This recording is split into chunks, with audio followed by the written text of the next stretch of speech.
These are typical mirror doors, sliding cabinet. There's actually three, only two seen in the photo here. They're about 12 years old. They're just a bit outdated. We want to brighten the room up a bit, put some VJ panelling, white, but we are going to leave a mirror in the centre, and it'll be full length, so we'll show you that towards the video at the end.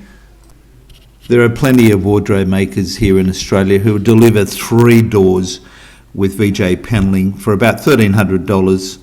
We can do this, so we did this for actually about $250 plus a little bit of paint. You'll find these VJ panelling at most hardware stores. They're 9mm thick, made of MDF, which is about 1/3 of an inch, 2.4 metres high, which is about 8 foot high.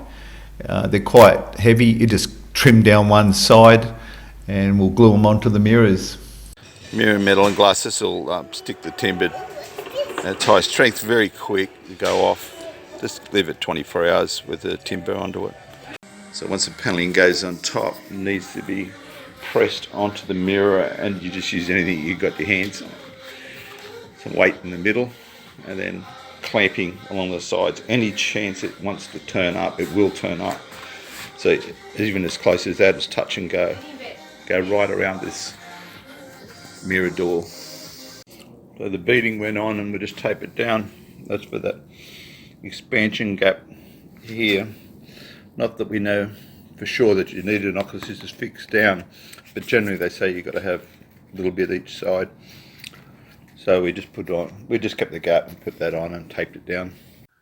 So the first panelling has been put in place over the older mirror, and we got this one to do and another one, but we left purposely a little gap at the top. It's got beading down the side and a little at the bottom, small gap at the bottom. It's for expansion as well, so it works really well. It looks great. Bloody heavy though.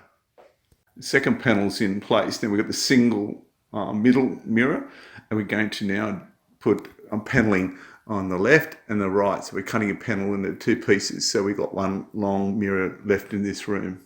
So we're just cutting 2 strips out of one panel. Just set your straight edge up and away you go. It's pretty easy. It's MDF, so it's only thin. As they say, voila. So we went and put pieces either side, as we showed you before, the beading, and just to leave a single mirror, full-length mirror into the door to make it different and to make it useful. Finished job.